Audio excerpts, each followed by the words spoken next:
নমস্কার, ত্রিপুরা নিউজ 8 এর পর্দায় আপনাদের স্বাগত। আপনাদের সাথে আমি ত্রিনা। চলে যাচ্ছি বিস্তারিত সংবাদে। হাপানিয়া মেলা প্রাঙ্গণ অডিটোরিয়ামে বিদ্যালয় শিক্ষা দপ্তরের উদ্যোগে টিবিএসসি ও সিবিএসসি অ্যাফিলিয়েটেড বিদ্যাজ্যোতি স্কুলের প্রথম 10 জনকে সংবর্ধনা প্রদান করা হয়। বিদ্যালয় শিক্ষা দপ্তরের উদ্যোগে TBSE and CBSE affiliated Vidyajyoti school প্রথম 10 জনকে সংবর্ধনা প্রদান করা হয় হাপানিয়া আন্তর্জাতিক মেলা প্রাঙ্গণ অডিটোরিয়ামে। এদিন সব মিলিয়ে 82 জনকে সংবর্ধনা প্রদান করা হয়। উপস্থিত ছিলেন মুখ্যমন্ত্রী ডক্টর মানিক সাহা ও শিক্ষা দপ্তরের সচিব রেভেল হেমেন্দ্র কুমার ও বিদ্যালয় শিক্ষা দপ্তরের অধিকর্তা এনসি শর্মা সহ অন্যান্যরা। 29,670 জন ছিল, কিন্তু নিয়মিত পরীক্ষা দিয়েছে প্রায় 28,613। মোট বিদ্যালয়ের সংখ্যা 1019 এবং 345টি স্কুল সেখানে 100% সেখানে পাস করেছে এবং পাশের হার কত 86.53%। যদি আমরা উচ্চ মাধ্যমিক পরীক্ষার ফলাফল দেখি, মোট পরীক্ষার্থীর সংখ্যা ছিল 21,506 এবং বিদ্যালয়ের সংখ্যা হচ্ছে 373। 39টি স্কুলে 100% সেখানে রেজাল্ট আমরা দেখেছি এবং পাশের হার হচ্ছে 79.29। বিদ্যাজ্যোতি স্কুলের যে পার্সেন্টেজ সেখানে গত বছরের তুলনায় আমরা 26% আমরা বেশি পেয়েছি। পাশের হার হচ্ছে 86% এবং 100% বিদ্যাজ্যোতি স্কুলের সংখ্যা হচ্ছে আউট অফ 125-এ 15টা। গত বছর যেখানে একটি মাত্র ছিল। আর 90%-এর উপরে পাশের হার বিদ্যাজ্যোতি স্কুলের সংখ্যা 66। Bureau report, Tripura news 8। আগামী 27 তারিখ থেকে শুরু হচ্ছে শ্রী শ্রী জগন্নাথ দেবের রথযাত্রার ধর্মানুষ্ঠান। আগামী 27 তারিখ রথযাত্রা। এই রথযাত্রা উপলক্ষে শ্রী শ্রী জগন্নাথ জিউ মন্দিরে প্রস্তুতি তুঙ্গে। জগন্নাথ মন্দিরে এই রথযাত্রার উপলক্ষে 29 তারিখ থেকে থাকছে ধর্মসভা। এই অনুষ্ঠানের দেশের বিভিন্ন জায়গা থেকে সাধু সন্তরা উপস্থিত থাকবেন রাজ্যের বিশিষ্ট ব্যক্তিবর্গরা। নমস্কার, আমি শ্রী ভক্তি বিকাশ রমন মহারাজ, আগরতলা শ্রী চৈতন্য গৌরীয় মঠ শ্রী শ্রী জগন্নাথ জিউ মন্দির পক্ষ থেকে ত্রিপুরাবাসীকে এবং সমস্ত ভক্তজন জনসাধারণজনকে আমি আন্তরিক প্রীতি ও শুভেচ্ছা জানাচ্ছি। আপনারা সকলেই জানেন, আগরতলা জগন্নাথ মন্দির একটি বিশেষ পরিচিত সকলেরই। সেই মন্দিরে এই রথযাত্রা উৎসব প্রতি বছর উদযাপিত হয়ে থাকে। এই বছরও প্রতি বছরের ন্যায় এই রথযাত্রার প্রস্তুতি চলছে। আপনারা দেখছেন যে রথের কাজ চলছে, সেখানে রথ রং করা হচ্ছে, সংস্কার করা হচ্ছে, এই কাজগুলো চলছে এবং মন্দিরের রং করা বা যা মানে দরকার সেই কাজগুলো চলছে, সংস্কারের কাজ চলছে। আপনারা দেখছেন এই উৎসব উপলক্ষে আমাদের সমস্ত কার্যক্রম চলছে। তো আপনারা সেই আগামী 27 জুন বিকেল 4টায় রথ বেরোবে, যদি ভগবানের ইচ্ছা সব ঠিকঠাক থাকে। তো সেই উৎসবে আপনাদের যোগদান করার জন্য আমি আহ্বান করছি। আপনারা ভগবানের দর্শন করবেন। Bureau report, Tripura news 8। জনপ্রতিনিধি এবং সাধারণ মানুষদের নিয়ে এক যোগা অভ্যাস পালিত হলো সীমান্ত রক্ষী বাহিনী 81 নং ব্যাটালিয়নের উদ্যোগে। আন্তর্জাতিক যোগা দিবসকে সামনে রেখে সীমান্ত রক্ষী বাহিনীর 81 নং ব্যাটালিয়নের উদ্যোগে সীমান্ত এলাকার জনপ্রতিনিধি এবং সাধারণ মানুষদের নিয়ে অনুষ্ঠিত হলো এক যোগা অভ্যাস। বুধবার বাহিনীর সীমান্তপুর বিওপির অন্তর্গত সীমান্তপুর স্থলবন্দরে অনুষ্ঠিত হয় উক্ত যোগা অভ্যাস। বাহিনীর প্রশিক্ষিত যোগা ট্রেনার দ্বারা করানো হয় অভ্যাস, যাতে দুর্যোগপূর্ণ আবহাওয়াকে উপেক্ষা করে বাহিনীর জওয়ানদের পাশাপাশি সীমান্ত এলাকার সাধারণ মানুষও অংশ নেয়। এদিনের যোগাভ্যাসে বাতাদোলা, মতিনগর, ইউএনসি নগর, কুলুবাড়ি, ধনপুর দীপক, শালপুকুর, শালটিলা, নির্ভয়পুর এবং সীমন্তপুর প্রায় প্রতিটি বিওপি থেকেই বিএসএফ জওয়ানরা অংশ নেয়। পাশাপাশি সীমন্তপুর, সোনাপুর, নতুন বাজার, শাহাপুর ইত্যাদি এলাকা থেকে জনপ্রতিনিধি এবং সাধারণ মানুষ অংশ নেয়। উপস্থিত ছিলেন বাহিনীর পক্ষ থেকে অ্যাসিস্ট্যান্ট কমান্ড্যান্ট নাহিদ মুম্বলিয়া সহ সহ বাহিনীর অন্যান্য আধিকারিকরা। বিএসএফ এর এ ধরনের উদ্যোগকে স্বাগত জানান সোনাপুর গ্রাম পঞ্চায়েত প্রধান বিল্লাল মিয়া এবং বিশিষ্ট সমাজসেবক জলিল মিয়া সহ অন্যান্যরা। 81 बटालियन की तरफ से योगा दिवस किया है और बड़ा अच्छा लगा है। पुराना जवानों को लेके गांव के सारा आदमी लेके और ख़ास करके हमारा 81 बटालियन का जो कमांडेंट है वो इस तरह से मुद्दे उठाने के लिए, अच्छा पॉजिटिव उठाने के लिए, खेल धूल के लेके हर समाज की हर अच्छी काम के लिए हमेशा हम लोग को हर हफ्ता पे हर महीना पे मीटिंग करते जारी रहता है। तो इसी की तरफ से समझे कमांडिंग गवर्नर और जो बटालियन का जो कंपनी का है पूरा सहयोग करता है। तो मैं खास करके धन्यवाद कहता हूँ इस बटालियन कमांडेंट को, इससे अच्छा पॉजिटिव हमारा गांव के लिए जो अच्छा पॉजिटिव धरते हर चीज़ के लिए जो सहयोग करता है। धन्यवाद।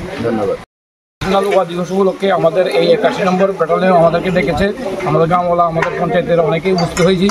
আমরা আজকে এখানে উপস্থিত হয়ে এতটুকু অভিজ্ঞতা হয়েছে যে যোগা আমাদের জিন্দগির মধ্যে, যা আমাদের জীবনের মধ্যে অ্যাড করা দরকার, যে সর্বদা আমরা যোগার সাথে যাতে অ্যাড থাকতে পারি, সেই অভিজ্ঞতা আজকে আমরা হয়েছে। পাশাপাশি ফৌজের সাথে মিলেমিশে আমরা যে যোগা করেছি, আগামী দিনেও আমরা এই ফৌজকে সাথে রেখে যে যোগাটাকে ঠিক রেখে আমাদের শরীর স্বাস্থ্য যাতে ঠিক রাখতে পারি সেদিকে আমরা সবাই লক্ষ্য রাখার জন্য চেষ্টা করি। Bureau report, Tripura news 8। আবারও একটি অপরিচিত ব্যক্তির মৃতদেহ উদ্ধার করা হয় সালেমা থানাধীন লুতমাছড়া থেকে।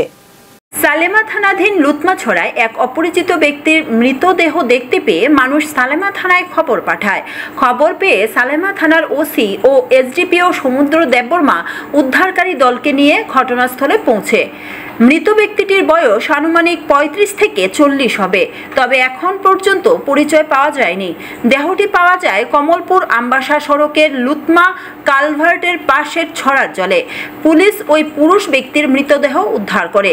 এটি কি খুন না মদমত্ত অবস্থায় পড়ে মৃত্যু তা এখনো বলা যাচ্ছে না।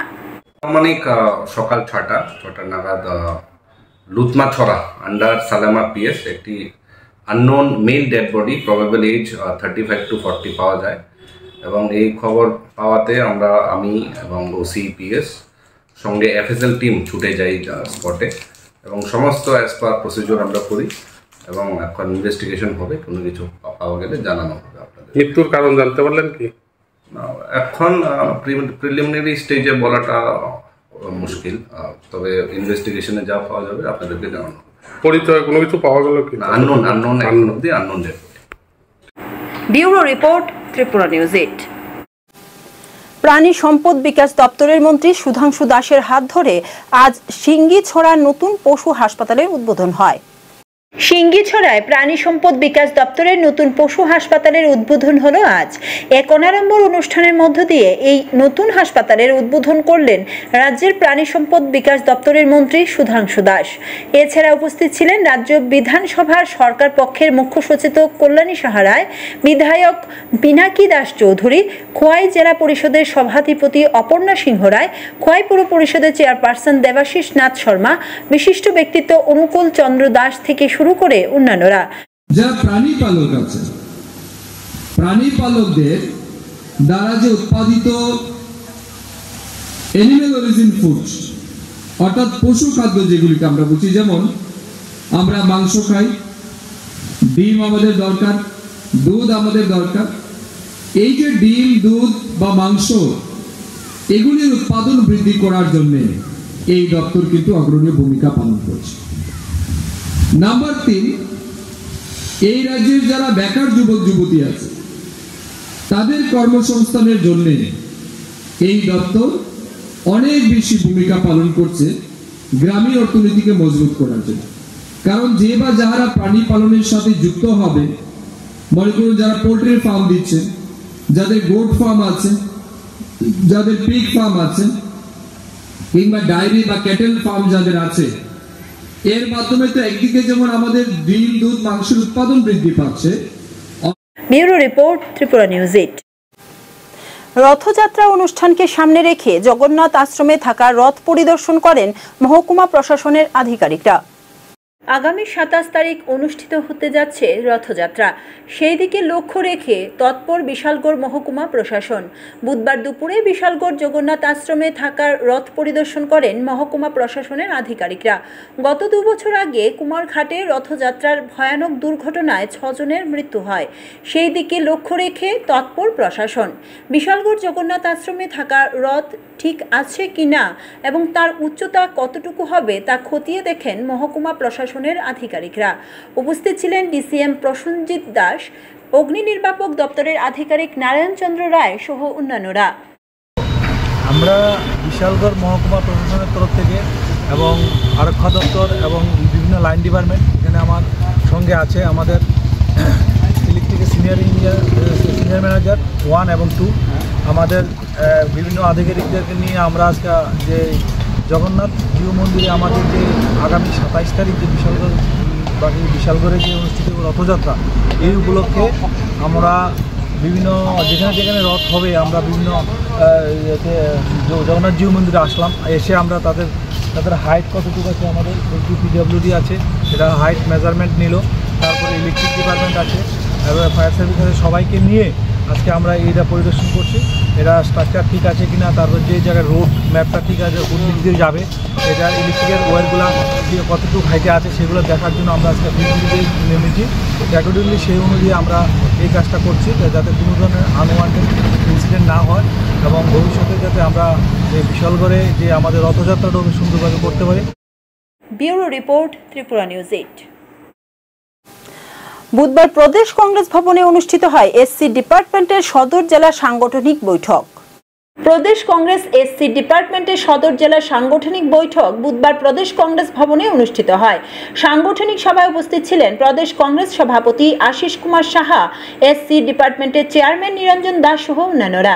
সদর জেলার 4টি বিধানসভা কেন্দ্রে নিজেদের সাংগঠনিক শক্তি বৃদ্ধি করার পাশাপাশি সারা রাজ্য জুড়ে মোট 10টি এসসি সংরক্ষিত আসনে নিজেদের শক্তি বৃদ্ধি করা নিয়ে এই বৈঠকে আলোচনা করা হয়।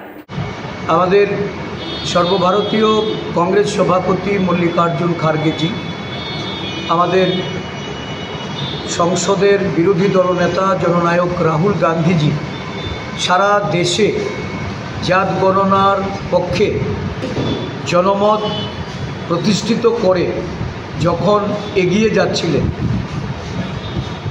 আদিবাসী, দলিত, পশ্চাৎপদ জনগোষ্ঠীর মানুষের অধিকারের লক্ষ্যে যখন সারা দেশব্যাপী একটা আওয়াজ এই বর্তমান শাসক দল এটা পরিলক্ষিত করে, রাজনৈতিক দূরভিসন্ধির থেকে সুবিধা গ্রহণ করার জন্য বিহারের নির্বাচনের প্রাক্কালে এই কেন্দ্রীয় সরকারের ক্যাবিনেটে এই সিদ্ধান্ত গ্রহণ করে। আমরা বারংবার এই জাতিগত জাত গণনার বিষয়ে একটা টাইম লাইন ফ্রেম করে অবিলম্বে যেন এই কাজটি সম্পন্ন করা হয়, তার জন্য আমাদের জাতীয় কংগ্রেসের পক্ষ থেকে আমরা দাবি জানিয়ে আসছি। আমরা লক্ষ্য করছি যে এই জাতিগত জাত গণনার প্রয়োজনীয়তা আজকে কেন ভারতবর্ষে আজকে 11 বছর যে সরকার, এই সরকার একদিক থেকে যেমন সংবিধানের সংরক্ষণ বিলুপ্ত করতে চাইছে, আরেক দিক থেকে দেশের একটা বড় সংখ্যা যারা বেকারত্ব জ্বালায় ভুগছে, বেকারের সংখ্যা দিন দিন বৃদ্ধি পাচ্ছে, যার মধ্যে এসসি এবং এসটি জনগোষ্ঠীর মানুষ। Bureau report, Tripura news 8। Kailashahar Dharmanagar প্রধান সড়কের চিনি বাগান নাকা পয়েন্টের রুটিন চেকআপের সময় প্রচুর পরিমাণে বিড়ির প্যাকেট উদ্ধার করা হয়। পাচারকালে কৈলাসহর থানা পুলিশের হাতে আটক বিপুল পরিমাণ বিড়ি। 18 জুন বুধবার দুপুরে 1টা নাগাদ কৈলাসহর ধর্মনগর প্রধান সড়কের চিনি বাগান নাকা পয়েন্টের রুটিন চেকআপের সময় TR0L1590 নম্বরের একটি বলেরো গাড়ি আটক করে গাড়িটিতে তল্লাশি চালিয়ে মোট 34টি বড় বিড়ির প্যাকেট উদ্ধার করে পুলিশ। বিড়ির প্যাকেটগুলি যাতে সহজে নজরে না আসে তার জন্য বিড়ির প্যাকেটের উপর 4 বস্তা আলু রেখে দেয় গাড়ি চালক। পরে পুলিশ গাড়িটি আটক করে কৈলাসহর থানায় নিয়ে আসে। উদ্ধারকৃত বিড়ির বাজার মূল্য আনুমানিক 15 থেকে 16 লক্ষ টাকা হবে বলে জানিয়েছে পুলিশ। পুলিশ জানায় আটককৃত বিড়ির প্যাকেটগুলি ধর্মনগর থেকে কৈলাসহর বাবুর বাজার নিয়ে যাওয়া হচ্ছিল বলে প্রাথমিক তদন্তে গাড়ি চালক জানায়। এই ঘটনায় গাড়ির চালককে আটক করে কৈলাসহর থানার পুলিশ। চালকের নাম গিয়াসউদ্দিন, পিতা রূপালী, বাড়ি পূর্ব ইয়াজে খাওড়া গ্রামে। আমরা ট্রাফিক ইউনিট সহকারে চিনিবাগান নাকাতে ভেহিকেল চেকিং করার সময় একটা বোলেরো পিকআপ ভ্যান আটক করি, যাহার নাম্বার TR02L 1590। এই গাড়িতে আমরা চেক করে দেখতে পাই কিছু আলুর বস্তা দিয়ে ক্যামোফ্লেজ করানো, ভিতরে অনেকগুলি বিড়ির প্যাকেট কার্টুন ছিল। তো আমরা এগুলি থানাতে এনে গাড়ি থেকে আনলোড করে আমরা কাউন্টিং করে দেখেছি ইহাতে মোট 34 কার্টন বিড়ি রয়েছে। 34 কার্টনের প্রত্যেকটিতে এক কার্টনে 42,000 বিড়ি থাকে। এগুলির বাজার মূল্য আনুমানিক 15 থেকে 16 লক্ষ টাকা হবে। এবং আমরা গাড়িটাকে সিজ করেছি এবং গাড়ির মালিক নয়, গাড়ির ড্রাইভারকে আমরা ডিটেইন করেছি। নাম কি গাড়ি চালকের? গিয়াসউদ্দিন, বাবার নাম রূপালী, বাবুর বাজারের দিকেও বাড়ি। Bureau report, Tripura news 8। CPIM দলের 11 সদস্যের এক প্রতিনিধি দল ধর্মনগরের ভারপ্রাপ্ত ডিসিএম এর নিকট 7 দফা দাবির এক ডেপুটেশন প্রদান করেন। 7 দফা দাবি সনদের ভিত্তিতে কদমতলা সমষ্টি উন্নয়ন আধিকারিক সঞ্জীব দেবনাথের নিকট প্রতিনিধিমূলক ডেপুটেশন প্রদান সিপিআইএম ধর্মনগর মহকুমার কমিটির 18 জুন দুপুর 12টায় এই ডেপুটেশন প্রদান করা হয়। সিপিআইএম দলের 11 সদস্যের এক প্রতিনিধি দল ভারপ্রাপ্ত ভিডিও তথা ধর্মনগর ডিসিএম সুদীপ কুমার করের নিকট এই ডেপুটেশন প্রদান করেন। এদিনকার এই প্রতিনিধিমূলক ডেপুটেশন বলে জানান 54 কদমতলা কুর্তি বিধানসভা কেন্দ্রের বিধায়ক ইসলাম উদ্দিন। এদিন তিনি ছাড়াও উপস্থিত ছিলেন সিপিআইএম দলের রাজ্য সম্পাদক মণ্ডলীর সদস্য অমিতাভ দত্ত, সিপিআইএম দলের মহকুমার সম্পাদক মণ্ডলীর সদস্য জহরুল হক সহ অন্যান্য নেতৃত্বরা। আমরা সিপিআইএম ধর্মনগর মহকুমা কমিটির সিদ্ধান্ত অনুসারে আমাদের কদমতলা ব্লক এলাকায় মানুষের স্থানীয় যে সমস্যাগুলি, এই সমস্যাগুলির মধ্যে 7 দফা দাবি সনদের ভিত্তিতে আমরা ব্লক ডেপুটেশনে আজকে গণ ডেপুটেশনে আমরা মিলিত হয়েছি। বিডিও সাহেব ছিলেন না, বিডিও সাহেবের পরিবর্তে মহকুমা শাসক অফিস থেকে একজন ডিসিএম আমাদের ডেপুটেশন গ্রহণ করেছেন। এই ডেপুটেশনের 7 দফা দাবি আমি একটু আগে ব্যাখ্যা করেছি। 7 দফার মধ্যে আছে রেগার কাজ অবিলম্বে শুরু করা, 200 দিনের কাজ 340 টাকা মজুরি প্রদান করা। দ্বিতীয় যে দাবিটা হচ্ছে আমাদের ব্লক এলাকার মধ্যে যে গ্রামীণ রাস্তাগুলি খুব বেহাল অবস্থা, এগুলি অবিলম্বে সারাইয়ের ব্যবস্থা করা এবং বিশেষ করে আমাদের ব্লক এলাকার মধ্যে এই যে বানরের উৎপাত, বিশেষ করে ব্লক এলাকার প্রত্যেকটা গ্রাম পঞ্চায়েত এলাকার মধ্যে প্রতিদিন কৃষকদের ফসল আমাদের ওই এলাকার মধ্যে যারা বসবাস করেন রান্নাঘরের কাজ সামলান, সেখানে কোনো জিনিস রাখলে পরে বানর নিয়ে যায়। এই বানরের উৎপাতগুলি বন্ধ করার জন্য আমরা বিডিও সাহেবের কাছে আমরা ডেপুটেশনে দিয়েছি। তাছাড়া অন্য কিছু বিষয় আছে, এই বিষয়ের ভিত্তিতেই আমরা ডেপুটেশন নিয়েছি। Bureau report, Tripura news 8। গতকাল রাতে কদমতলা থানাধীন বরগোল গ্রাম পঞ্চায়েতের 2 নং ওয়ার্ড এলাকায় এক দুঃসাহসিক চুরির ঘটনা সংঘটিত হয়। এখনো মুক্ত আকাশের নিচে চোর ডাকাতরা যে তাদের তাণ্ডব লীলা চালিয়ে যাচ্ছে তার আরও এক জ্বলন্ত উদাহরণ গতকাল রাত পুনরায় পাওয়া গেল কদমতলা থানায় এলাকা থেকে। আবারও এক দুঃসাহসিক চুরিকাণ্ড সংঘটিত হলো কদমতলা থানা এলাকায়। ডাকাত দলের 2 সর্দার নাজিম উদ্দিন ও রাজিবুল আলম বর্তমানে কারাগারে রয়েছে, কিন্তু চুরি ডাকাতির ঘটনা উত্তর জেলায় একেবারে থেমে নেই। প্রতিদিন উত্তর জেলার কোনো না কোনো জায়গায় ছোট বড় চুরির ঘটনা সংঘটিত হচ্ছে। এক্ষেত্রে কিছুটা পুলিশের সাফল্য আসলেও একেবারে থেমে নেই চুরি ডাকাতির ঘটনা। গতকাল রাতে কদমতলা থানাধীন বরগোল গ্রাম পঞ্চায়েতের 2 নং ওয়ার্ড এলাকায় এক দুঃসাহসিক চুরি কাণ্ড সংঘটিত করল চোরের দল। ওই এলাকার বাসিন্দা নিরঞ্জন নম, পিতা নিতাই নম বরগোল থেকে মহেশপুর যাওয়ার সড়কের পাশে নিজ বাড়িতে গতকাল রাতে হানা দেয় চোরের দল।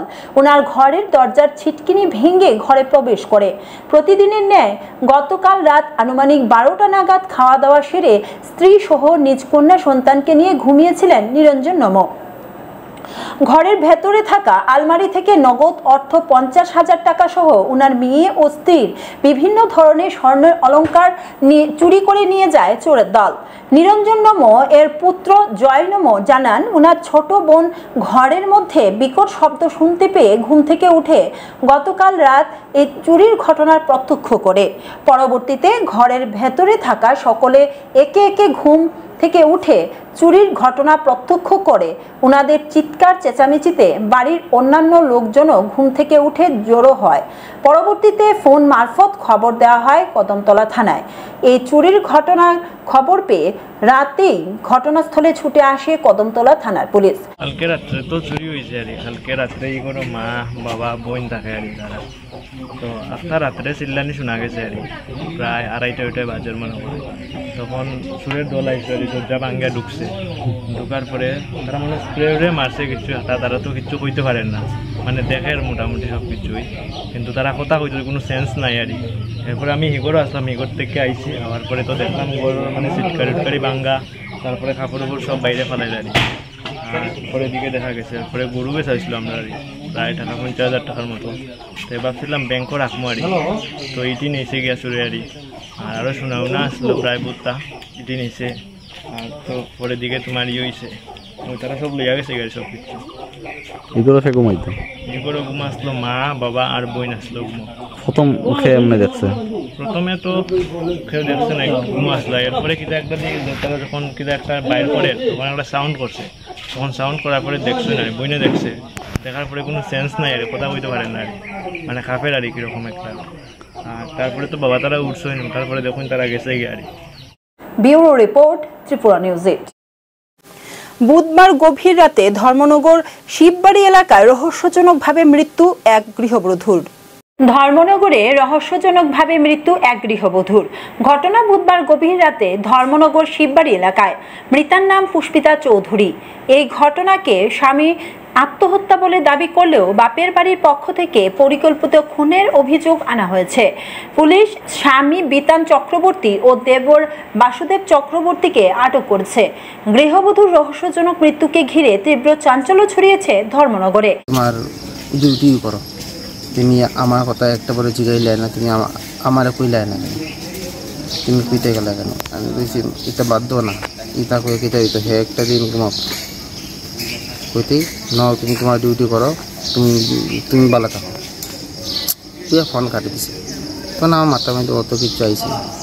তো ফার্স্ট মিনিট পরে মনে না যাই হোক গরু গিয়ে মানাই, তো ঘরে বাইরে গিয়ে দরজার মধ্যে গিয়ে ঠামকা টুমকে মামতি দরজা খুলো না, খুলতাম না, যাও তুমি তোমার ডিউটি করো। এরকম করে প্রায় 5-10 মিনিট মানার চেষ্টা করছি।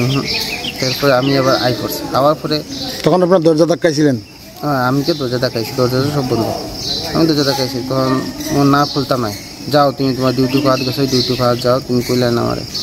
বলছি দেখো সব দিক দেখতে লাগে, কারণ বাড়ির মধ্যে কেউ না, যদি সে অসুস্থ হতো না আমি কি যাবো না। তারপরে এরকম করার পরে তাই সেন্টিমেন্ট কিছু গেছে আর কি মেয়ের কথা। তো এরকম করার পরে আমি গেছি কি, আমি বলি থাক বাধ্য। আমি আবার গেছি কি, যাওয়ার পরে মনে হল না, তো তবুও আবার দিকে লেগে চেষ্টা করে, তখন আবার আইসি, বেশি হলে 2-3 মিনিট অন্তর বা 3-4 মিনিট অন্তর আইসি, আবার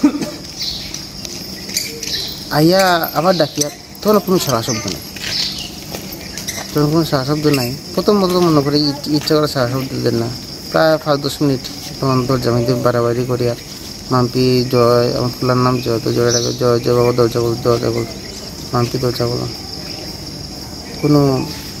কোনো সাহস শব্দ নেই। যখন সাহস শব্দ নেই তো মনে হয় যে একটা বয় কাজ করছে, স্বাভাবিক প্রত্যেকের বয় কাজ করবো। তখন আমরা করে একটা জানলা একটু পাঙ্গা টাইপের আছে, তো ওই যে জানলা দিয়ে টানাটানি করে ওই জানলাটা খুলিয়েছি, খুলিয়া ভিতরে ঢুকছে। আর ওই ভিতরে ঢুকার সময় তারা বিছনা করে আর কি, তো বিছনার পরে আমি আদা লটকাইও ঘরের না ঢুকেও আদা লটকাইয়া, আদা বাইরে লটকাইয়া ফুলারে ডাক দিয়েছি, তো ফুলা উঠছে। আমি যে বাবা মা কই, তখন বাবা মা তো কইতাম পাই না, বাবা তুমি ভিতরে ঢুকো। আমি ঢুকলাম ভিতরে, তো দুজনে মিলে দেখালাম 2 ঘর আছে, 2 ঘরে দেখলাম নাই। তবে রান্নাঘর অন্ধকার, ওই অন্ধকার করে ঢুকলাম গুটি চারিদিকে। এই ঘটনার বিষয়ে স্বামী জানিয়েছে, রাতে তিনি অসুস্থ বৃদ্ধ বাবার সাথে ছিলেন। এ নিয়ে স্বামী স্ত্রীর মধ্যে মনোমালিন্য হয়। তার দাবি, এরপরেই স্ত্রী রাগে ও অভিমানে রান্নাঘরে গলায় ফাঁস লাগিয়ে আত্মহত্যা করেন। মৃত্যুর মাত্র 5 মিনিট আগেও তাদের মধ্যে মোবাইলে ভিডিও কল এবং মেসেজে কথা হয়েছিল বলে তিনি জানান। পরবর্তীতে তিনি স্ত্রীর ঘরে গিয়ে তাকে ডাকাডাকি করলে সে কোনো সাড়া না দেওয়ায় জানালা দিয়ে ঘরে প্রবেশ করে তিনি দেখেন স্ত্রী রান্নাঘরে গলায় ফাঁস লাগিয়ে আত্মহত্যা করেছে। এরপরই স্ত্রীকে নিয়ে জেলা হাসপাতালে আসেন তিনি। এদিকে এই ঘটনার খবর পেয়ে হাসপাতালে ছুটে যায় পুলিশ। মৃতার পিতা কৌশিক চৌধুরী পুলিশের কাছে অভিযোগ জানান তার কন্যাকে খুন করা হয়েছে। এরপরে অভিযুক্ত 2 ভাইকে আটক করে থানায় নিয়ে আসে। এদিকে মৃতদেহ ময়না তদন্তের পর পরিবারের হাতে তুলে দেয় এবং ঘটনার তদন্ত শুরু করেছে পুলিশ।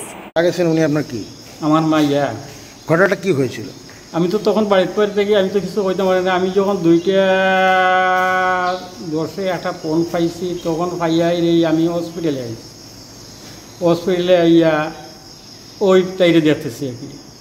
তারপরে তারা কর যে কোনো ধরনের কোনো ঝগড়াঝাটি কিচ্ছু নাই। হঠাৎ করে তারা বাতুত খাইছে, এন করছে তেন করছে কইরিয়াই দিয়া তাইও তাই ইগরও আছে, জামাই মনে হয় তার বাপর কিনারও আছে।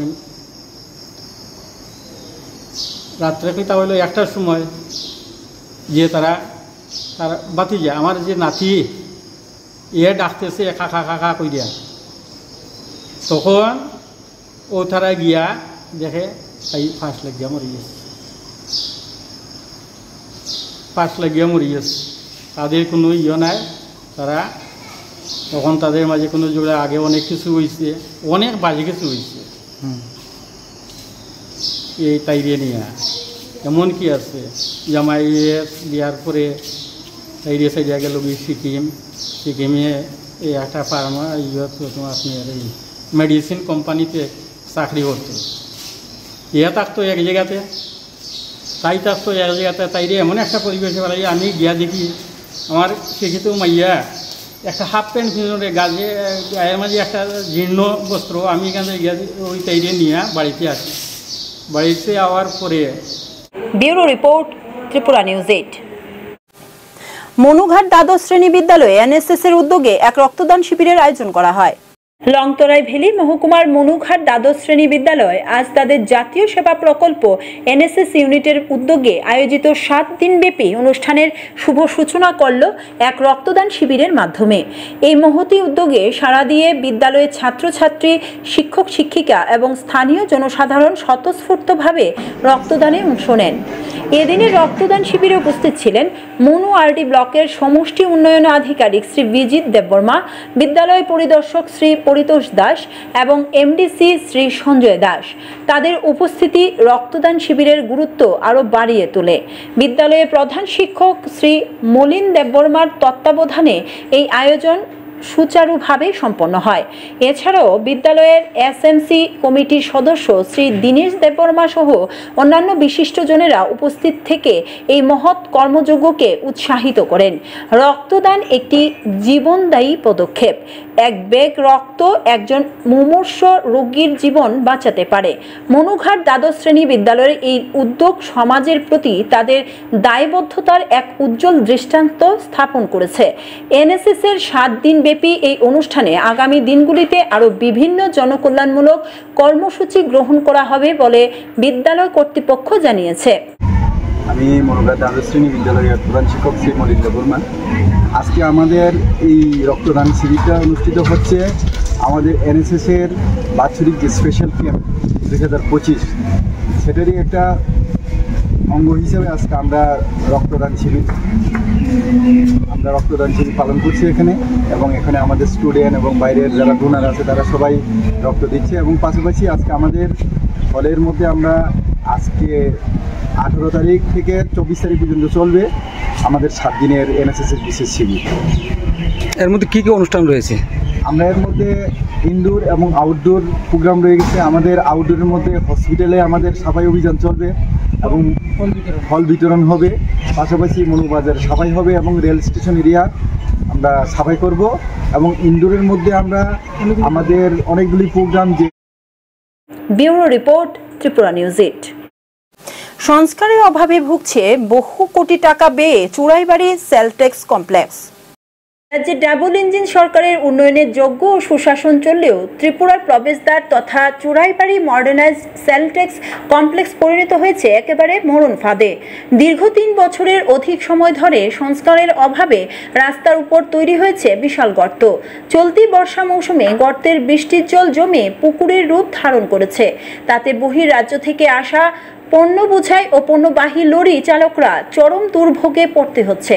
সাথে চালকদের জন্য নেই জল ও শৌচাগারের সুব্যবস্থা। যে কমপ্লেক্সের ভিতরে যে রাস্তাগুলা সব গাতা গাতা হয়ে গেছে, রাস্তাগুলা ভেঙে গেছে, আবার জল জমে থাকে, ও জলের ছিটকা গেটম্যানের উপরে পড়ে, গাড়ি যাইতে চলে, ওই রাস্তাটা খুবই খারাপ, মেরামত হয় না। ইঞ্জিনিয়ার আয় আর দেখে শুনে যায়গি, পরে এটা পরে আইব বলিয়া তারা চেকিং করিয়া যায়।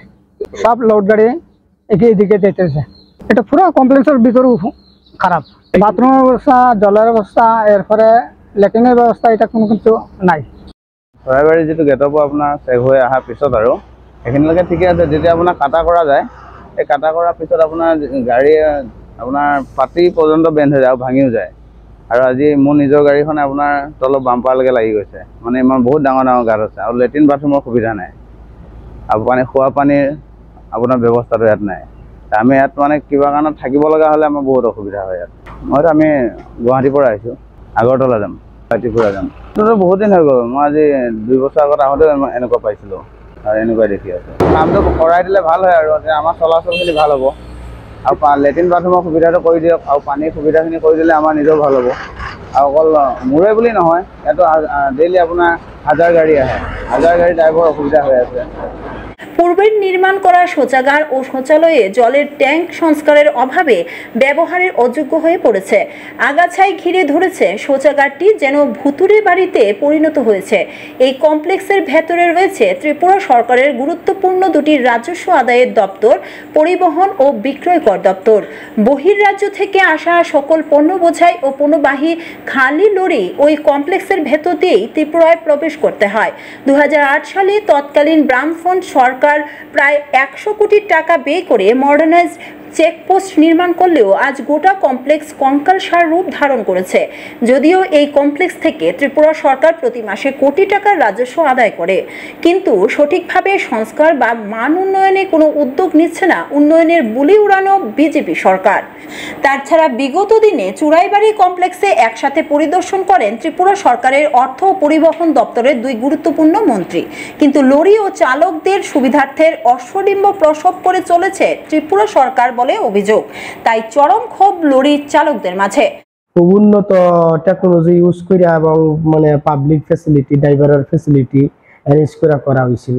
রাস্তাঘাট তো পুরান হয়েছে, মেনটেন্যান্সের অভাবে এটা ভাঙ্গা যাইতেছে। গত 3-4 বছর যাবত এই রাস্তা এবং চেকপোস্টের ভিতরে এমন বড় সড়ো মেনটেন্যান্স ওয়ার্ক কিছু হয় নাই। চুড়াইবাড়ি এখন চেকপোস্ট নাই, তারপরেও কিন্তু রেভিনিউ প্রটেক্টেড একটা ইম্পর্টেন্ট প্লেস। এটা গভর্নমেন্ট যদি এখানে ধরেন না মেনটেন্যান্স ওয়ার্ক করে, সবকিছু ঠিকঠাক করে, তাইলে তো ভালো, ড্রাইভারের অসুবিধা দূর হইব। কারণ এখানে ল্যাট্রিন, বাথরুম সবকিছুই আছে, কিন্তু প্রপার ওয়াটার সাপ্লাই নাই, রাস্তাঘাটও ভাঙ্গা রয়েছে একদম, খুব কষ্ট হয় ড্রাইভাররা যাইতে, চলাফেরা করতে। এই ব্যাপারে গভর্নমেন্ট এখানে কোনো রিনোভেশন বা মেনটেন্যান্সের কোনো উদ্যোগ নিচ্ছে না। এটা কেন নিচ্ছে না জানি না।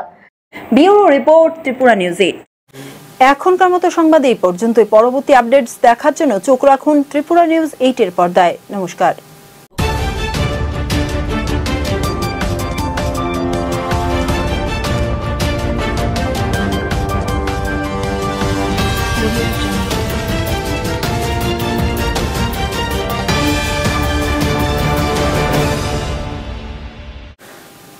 নমস্কার, ত্রিপুরা নিউজ 8 এর পর্দায় আপনাদের স্বাগত। আপনাদের সাথে আমি ত্রিনা, চলে যাচ্ছি বিস্তারিত সংবাদে।